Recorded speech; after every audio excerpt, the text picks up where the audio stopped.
नमस्कार, आप देख रहे हैं जेएमडी न्यूज। मैं हूं आपके साथ होमादित्य द्विवेदी। दोपहर के 3 बज चुके हैं और हम बात करने वाले हैं आज की सबसे बड़ी खबर की, जो यही है कि आज सूबे में चौथे चरण का चुनाव है। उत्तर प्रदेश की राजनीति अपने आप में इतनी महत्वपूर्ण है कि कहा जाता है कि यहीं से दिल्ली की राजनीति की दशा और दिशा दोनों तय होते हैं।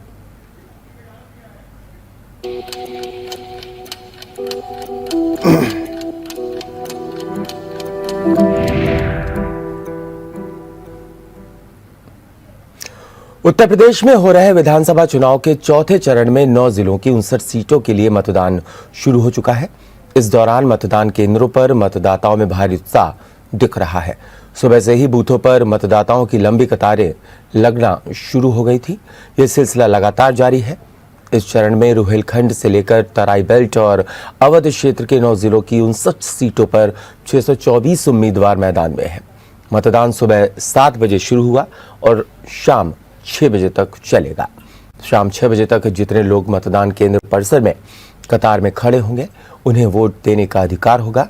निष्पक्ष और शांतिपूर्ण मतदान के लिए 860 कंपनी अर्धसैनिक सुरक्षा बल तैनात किए गए हैं। वर्ष 2017 के विधानसभा चुनाव में इन 9 जिलों में कुल 55.31% मतदान हुआ था, जबकि 2019 के लोकसभा चुनाव में 58.24% वोट पड़े थे। कोविड-19 के मद्देनजर सभी प्रकार की निषेधात्मक व्यवस्था की गई है।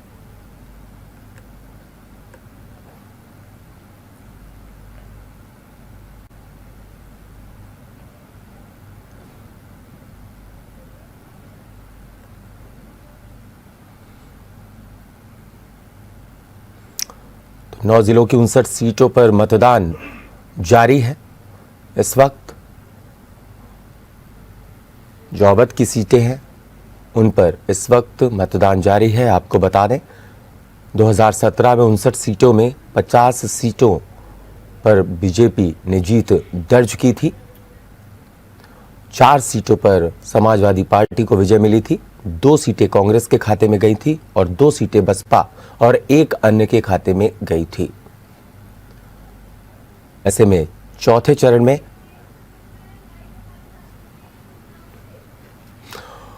और इस पर ज्यादा जानकारी के लिए हमारे संवाददाता उन्नाव से जुड़ गए हैं द्विजेंद्र मिश्रा।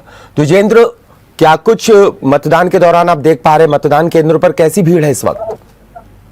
जी, आपको बता दें कि यहाँ सुबह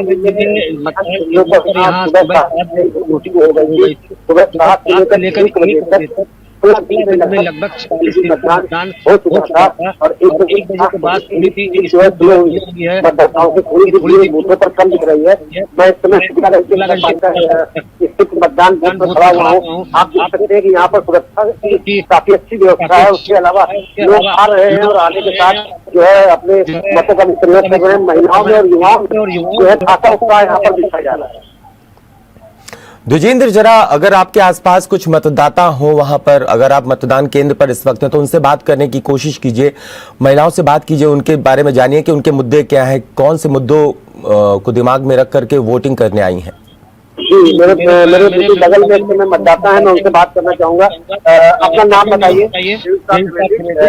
बताइए कि इस बार का जो वोट है राष्ट्र के नाम मुद्दा है। उसके अलावा जो है काफी लोग जो है बेरोजगारी, महंगाई की बात कर रहे थे।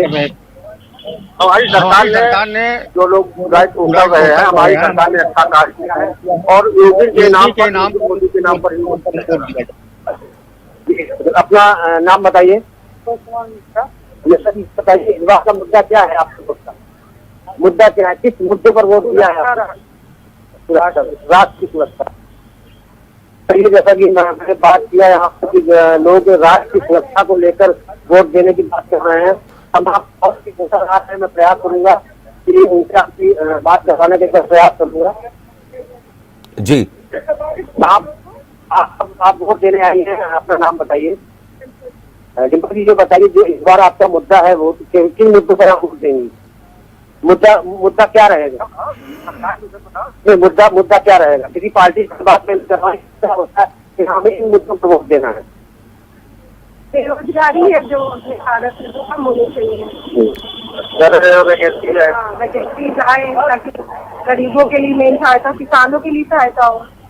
किसान बेचारे दिक्कत से रहते हैं हमेशा। महिलाओं को लेकर महिला सुरक्षा की बात इनसे कीजिए। वर्तमान सरकार जो है उसमें आपको लगता है कि महिला सुरक्षा को लेकर कुछ कार्य किए गए या नहीं किए गए? बहुत सारे किए गए, बहुत सारे किए गए। आगे ही सरकार और अच्छा होना चाहिए, होना चाहिए। आदत जो भी है उससे बेहतर ही वो आगे जैसा विजेंद्र से ये पूछने की कोशिश कीजिए, जो मतदान केंद्रों पर जिस तरीके से व्यवस्था की गई है, क्या वो उससे खुश है, संतोषजनक है? क्योंकि वहां पर कोरोना गाइडलाइन का भी पालन कराया जा रहा होगा। जी जी, यहाँ पर बिल्कुल गाइडलाइन के हिसाब से ही दे रहे हैं और सब पैसों का भी यहाँ तक दिखा हम लोगों के लिए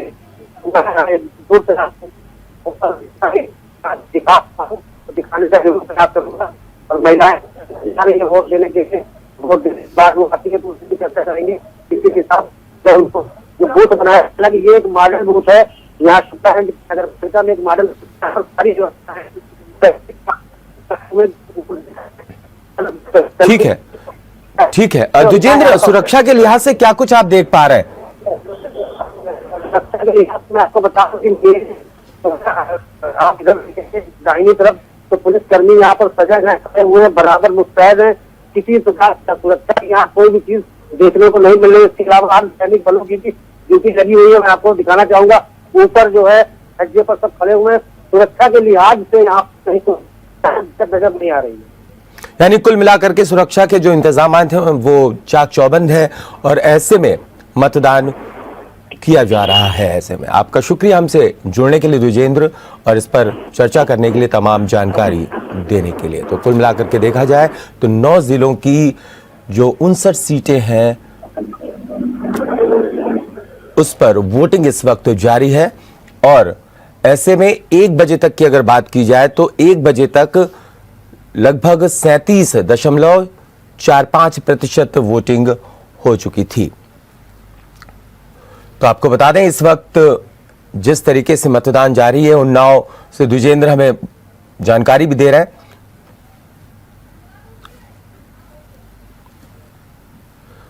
और ऐसे में हमारे साथ अभी और भी हमारे सहयोगी जुड़ेंगे और चप्पे चप्पे पर जो सुरक्षा के इंतजाम हैं इन जिलों में उसके बारे में जानकारी देंगे। क्या कुछ मतदान केंद्रों पर चल रहा है उसकी भी जानकारी वो देते हुए नजर आएंगे। आपको बता दें, अगर 59 सीटों की बात करें जो 9 जिलों में इस वक्त वोटिंग जहां चल रही है, 2017 में बीजेपी का प्रदर्शन बहुत ही अच्छा था। 59 में से 50 सीटें बीजेपी ने जीत दर्ज की थी और 4 सीटों पर समाजवादी पार्टी ने जीत दर्ज की थी। साथ ही साथ आपको बता दें, कांग्रेस और बसपा के खाते में 2-2 सीटें गई थी और 1 सीट अन्य उम्मीदवार के खाते में गई थी। ऐसे में बीजेपी फिर से चाहेगी कि प्रदर्शन जो है वो चौथे चरण में अच्छा रहे, उसी तरह का प्रदर्शन हो जैसा कि उन्होंने 2017 में किया था। हालांकि अवध बेल्ट में माना जाता है कि बीजेपी का अच्छा खासा वोटर्स है, मतदाता हैं जो बीजेपी को वोट करते हैं। लेकिन इस बार जिस तरीके से समाजवादी पार्टी ने भी हुंकार भरी है तो कहीं ना कहीं वो बीजेपी को टक्कर देने की स्थिति में नजर आ रही है। और ऐसे में 3 चरण के मतदान हो चुके हैं। ऐसे में जो मुद्दे थे पहले 2 चरण के वो अलग थे, उसमें जो जाटलैंड था, किसानों के मुद्दे थे। हालांकि कृषि कानून जब वापस ले लिया गया तो बीजेपी लगातार ये कह रही थी कि अब किसान का कोई मुद्दा नहीं बचा है। और इस पर चर्चा करने के लिए हमारे साथ अशरफ अंसारी मेरे सहयोगी जुड़ गए हैं। अशरफ, लखीमपुर में क्या कुछ स्थिति देख पा रहे हैं? आज वहां भी वोटिंग लगातार जारी है, वहां पर क्या कुछ स्थिति बनी हुई है? सुरक्षा के क्या कुछ इंतजामात हैं? मतदान केंद्रों पर क्या कुछ भीड़ देख पा रहे हैं?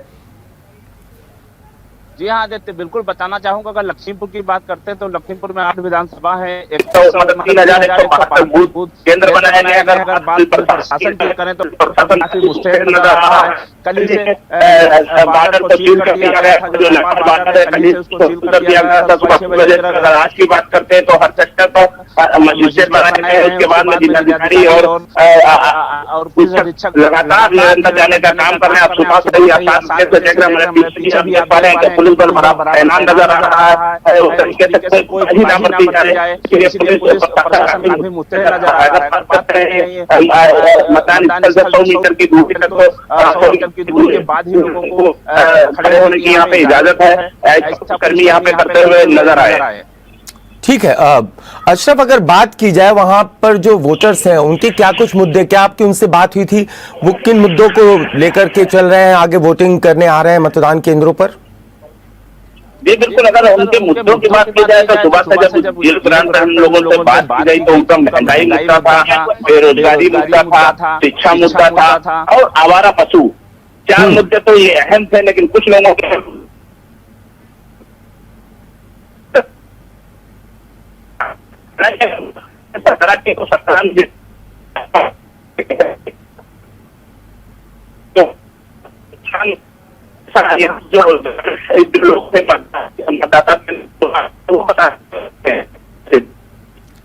ठीक है अशरफ, अब लखीमपुर के तिकुनिया कांड जो हुआ था जिसमें आशीष मिश्रा जो केंद्रीय गृह राज्य मंत्री के बेटे, उन्होंने जिस तरीके से किसानों पर कार चढ़ा दी थी, क्या इसका असर भी लखीमपुर जिले के आसपास जो विधानसभाएं हैं उस पर देखने को मिलेगा?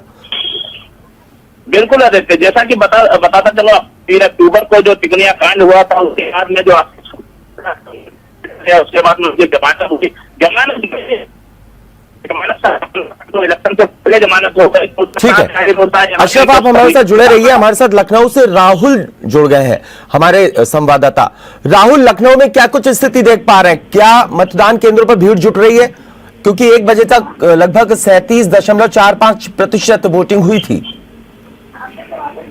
देखिए, दिन में थोड़ा सा 1 बजे के बाद से थोड़ा सा जो वोटिंग में जो मतदान केंद्रों पर जो मतदाता है उसमें थोड़ी कमी देखने को मिली। लेकिन जो तस्वीर सुबह की अगर बात करें तो सुबह लगातार काफी जोश देखने को मिल रहा था। सभी बूथों पर काफी संख्या में मतदाता पहुंचे थे। माना जा रहा है कि जैसे जैसे अब समय करीब आएगा मतदान खत्म होने का, यानी 6 बजे तक, वैसे वैसे एक बार फिर से संख्या बढ़ेगी। तो अपने कैमरा में से दिखाएंगे कि छिटपुट लोग आ रहे हैं यहाँ पर अपने मतदान का प्रयोग करने। 1 2 लोग करके यहाँ पर लोग आ रहे हैं मतदान करने का, और ये सिलसिला लगातार चल रहा है। लेकिन जो सुबह की तस्वीर थी वो सुबह की तस्वीर थी कि काफी संख्या में लोग यहाँ पर मतदान करने पहुंचे थे। आप देख रहे हैं कि सभी वर्गों के लोग इस लोकतंत्र के महापर्व में हिस्सा ले रहे हैं और अपने मत का प्रयोग करने के लिए पहुंच रहे हैं। जैसे जैसे 5 बजे तक ये भीड़ माना जा रहा है कि एक बार फिर से कतार देखने को मिल जाएगी। लेकिन फिलहाल जो अभी स्थिति है कि अभी बूथों पर लोग आराम से पहुंच रहे हैं, अपने मत का प्रयोग कर रहे हैं, और उसके बाद यहाँ से जो सेल्फी पॉइंट है वहां पर अपनी फोटो खिंचा के वापस निकल रहे हैं। तो जो स्थिति है वो नॉर्मल चल रही है। 1 बजे तक की बात करें तो करीब 35% मतदान हुआ है। राजधानी लखनऊ की बात करें, माना जा रहा है कि जो 3 चरणों में जो मतदान हुआ है, जो परसेंटेज रहा है उसी के आसपास चौथे चरण में परसेंटेज होने का अनुमान है। जी, और राहुल, लखनऊ में 9 विधानसभाएं हैं, ऐसे में ज्यादातर सीटें बीजेपी के खाते में गई थी। अवध बीजेपी का गढ़ माना जाता है। ऐसे में राष्ट्रीय मुद्दे होंगे या क्षेत्रीय मुद्दों को लेकर के जहन में रख करके लोग जा रहे हैं वोटिंग करने? देखिए, निश्चित तौर पर जो सुबह हमारी मतदाताओं से बात हुई है, जो वोट अपना कास्ट करने आए थे, उसमें से एक जो मुद्दा अलग लगा वो मुद्दा था निजीकरण का। निजीकरण पर लोग विरोध में भी अपने मत का प्रयोग कर रहे हैं, क्योंकि अभी तक जो मेरी बात हुई है वो स्वास्थ्य, शिक्षा, महंगाई हुई है। लेकिन एक दो मतदाता ऐसे मिले जो जिस तरह से निजीकरण किया जा रहा है केंद्र सरकार की तरफ से, उसका विरोध करते हुए दिखाई दिया। और ये अपने आप में एक नई जो नया मुद्दा है वो सामने है, क्योंकि अभी तक जो 3 चरणों में किसी ने निजीकरण की बात नहीं की, किसी ने निजीकरण का विरोध नहीं किया, किसी ने निजीकरण के विरोध में अपना मतदान नहीं किया। लेकिन जब सुबह मेरी एक मतदाता से बात थी तो उन्होंने कहा था कि वो खासकर निजीकरण का, जिस तरह से हर सेक्टर को निजीकरण किया जा रहा है, उसके विरोध में वो अपने मत का प्रयोग करें। तो कहीं ना कहीं जो लोग अपने मत का प्रयोग करने आ रहे हैं उसके अंदर वो क्षेत्रीय है, किस तरह से महंगाई है, जिस तरह से कानून व्यवस्था है, या जिस तरह से बेरोजगारी है, ये तमाम मुद्दों को लेकर लोग अपने मतों का प्रयोग कर रहे हैं। और सबसे अच्छी बात है कि हर वर्ग से लोग इस बार ठीक है राहुल, हर वर्ग के लोग निकल रहे हैं और क्षेत्रीय मुद्दे भी कहीं ना कहीं उनके बीच हैं, राष्ट्रीय मुद्दे भी हैं। आपका शुक्रिया राहुल हमसे जुड़ने के लिए और इस पर तमाम जानकारी देने के लिए। लखीमपुर से हमारे साथ अशरफ जुड़े हुए हैं। अशरफ अंसारी, मैंने आपसे प्रश्न किया था कि लखीमपुर के तिकुनिया जो कांड हुआ था, कार कांड, क्या उसका प्रभाव इन विधानसभाओं में पड़ता हुआ नजर आएगा? बिल्कुल जिस हिसाब से 3 अक्टूबर को कांड हुआ तो उसका प्रभाव देखा जा रहा है। अगर बात करते हैं निगासन की या 8 विधानसभाओं की, तो अगर बात करें जो विपक्षी जो पार्टियां थी बराबर घेरने का काम कर रही थी, इसके अगर उसकी बात की जाए तो उस तरीके से जैसे मोनू मिश्रा को उससे पहले बेल मिल गई थी, तो ये भी विपक्षी पार्टियां काफी कहती हुई। उसके बाद में जब बात हुई किसानों का साथ पर वो तैनात जिस तरीके से 17 में भाजपा के साथ थी, इस समय किसी और पार्टी का दामन थाम सकती है। जैसे ग्राउंड हमने रिपोर्ट भी दिखाई थी पलिया से तो कहते हुए नजर आए हैं, तो कांड बड़ा मुद्दा लखीमपुर के अंदर बना हुआ है।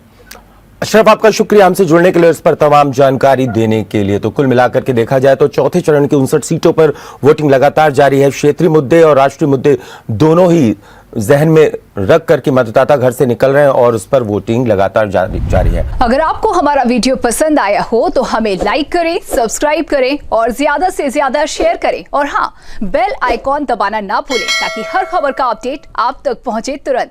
आप हमें इंस्टा, ट्विटर और फेसबुक पर भी फॉलो कर सकते हैं।